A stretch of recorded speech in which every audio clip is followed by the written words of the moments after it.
날마다 솟는 샘물과 함께하는 오늘의 큐티 시간입니다.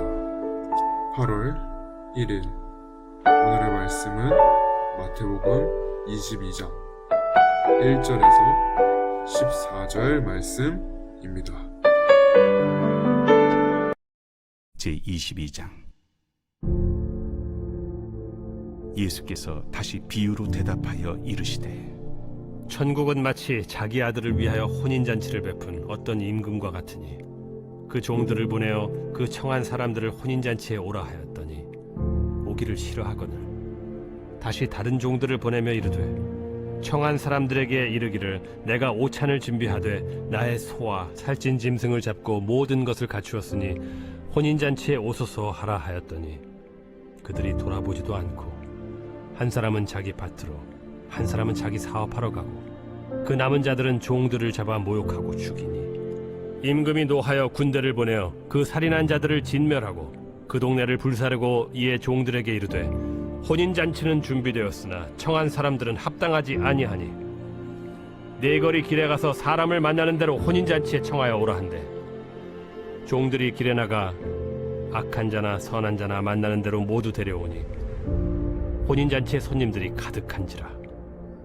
임금이 손님들을 보러 들어올새 거기서 예복을 입지 않은 한 사람을 보고 이르되, 친구여, 어찌하여 예복을 입지 않고 여기 들어왔느냐 하니 그가 아무 말도 못하거늘 임금이 사환들에게 말하되 그 손발을 묶어 바깥 어두운 데 내던지라. 거기서 슬피 울며 이를 가게 되리라 하니라. 청함을 받은 자는 많되 택함을 입은 자는 적으니라. 이에 오늘도 말씀을 통해 하나님의 은혜가 우리 가운데 가득하기를 소망합니다. 오늘 본문에서 왕이 왕자의 결혼잔치에 많은 사람들을 기쁜 마음으로 초대하는 모습이 나옵니다. 그러나 초대받은 사람들은 여러 가지 각자의 이유로 참석을 거부하는 일이 발생하게 됩니다.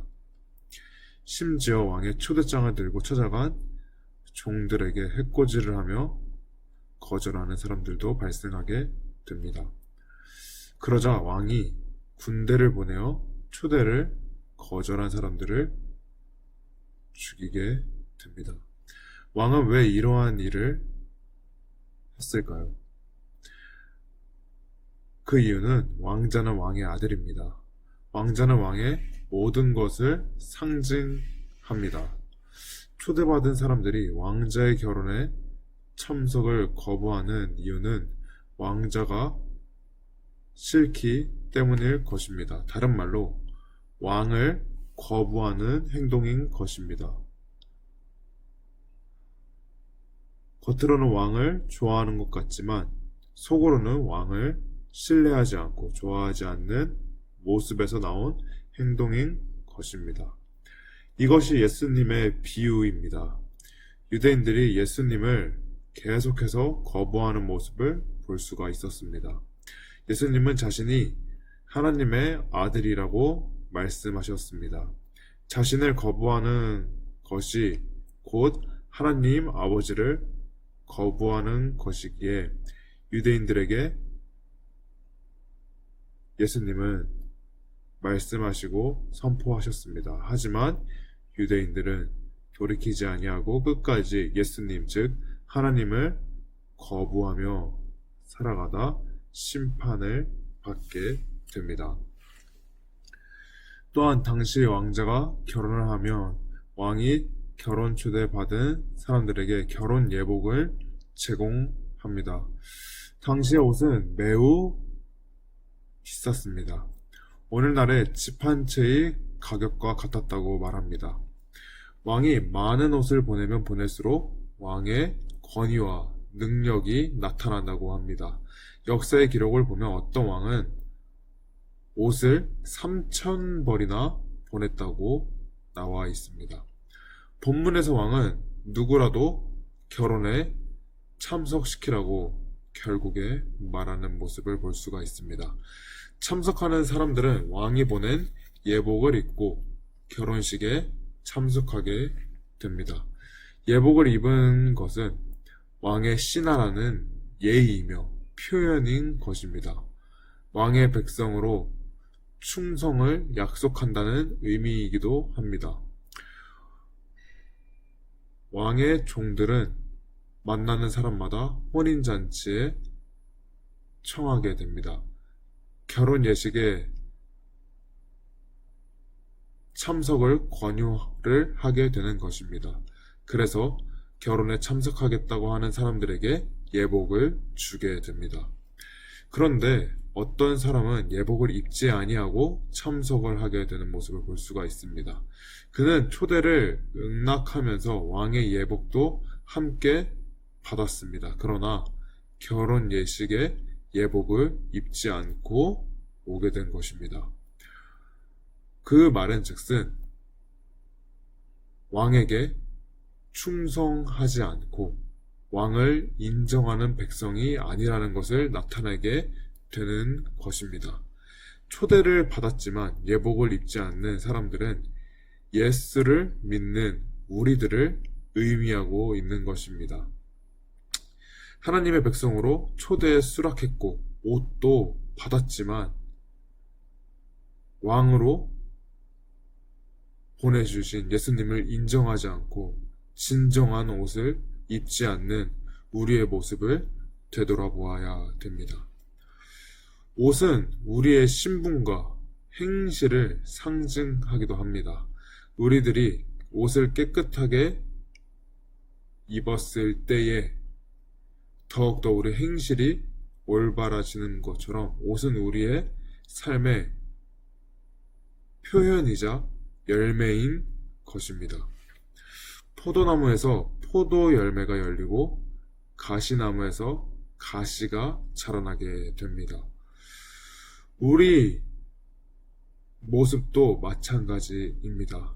우리가 올바른 옷을 입었을 때에 올바른 열매가 자라나고 올바르지 않는 옷을 입었을 때에 올바르지 않은 행동이 나타나는 것입니다. 우리는 이것을 기억해야 됩니다. 우리는 예수 그리스도로 구원을 받았습니다. 우리들이 예수님으로부터 구원받았다는 확신을 절대 잊어서는 되지 않습니다. 우리들의 옷 되시며 우리들의 모든 것 되시는 예수님을 올바로 알고 올바로 받아들였을 때여야만이 하나님께서 우리를 통하여서 일하시는 것입니다. 그래서 우리들이 예수님으로 구원을 받은 확신이 있다면 그 확신을 가지고 믿음 생활을 해 나가야 되는 것입니다. 우리는 믿음으로 구원을 받지만 믿음의 옷을 입은 사람답게 하나님의 영광을 나타내야 합니다. 바울의 표현으로 성령의 열매, 인격의 열매가 바로 우리 삶 속에서 올바른 옷을 입었을 때야만이 나타나게 되는 것입니다. 우리 모두 우리의 모든 것 되시며 우리의 구원자 되신 예수님을 올바로 믿고 나아갈 수 있는 우리 모두가 되기를 주님의 이름으로 소망합니다. 그래서 이 시대 유대인들처럼 왕으로 오신 우리의 구원자 되신 예수님을 올바로 믿지 아니하여서 지옥 백성 되는 것이 아니라 우리의 옷 되시며 우리의 진정한 구원자이신 예수님만을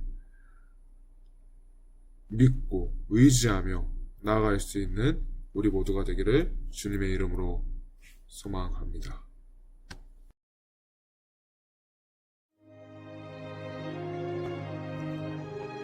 하늘에 계신 우리 아버지, 아버지의 이름을 거룩하게 하시며 아버지의 나라가 오게 하시며 아버지의 뜻이 하늘에서와 같이 땅에서도 이루어지게 하소서. 오늘 우리에게 일용할 양식을 주시고 우리가 우리에게 잘못한 사람을 용서하여 준 것 같이 우리 죄를 용서하여 주시고 우리를 시험에 빠지지 않게 하시고 악에서 구하소서. 나라와 권능과 영광이 영원히 아버지의 것입니다. 아멘.